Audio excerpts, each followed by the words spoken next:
That satisfying pop sound isn't your bones rubbing together.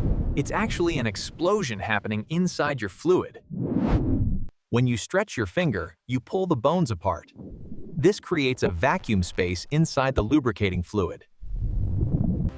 The pressure drop sucks dissolved gases like nitrogen out of the fluid, forming a rapid gas bubble. The bubble collapses almost instantly. That collapse creates a shock wave, which is the pop sound you hear. You can't crack the same knuckle twice immediately. It takes about 20 minutes for the gas to dissolve back into the fluid.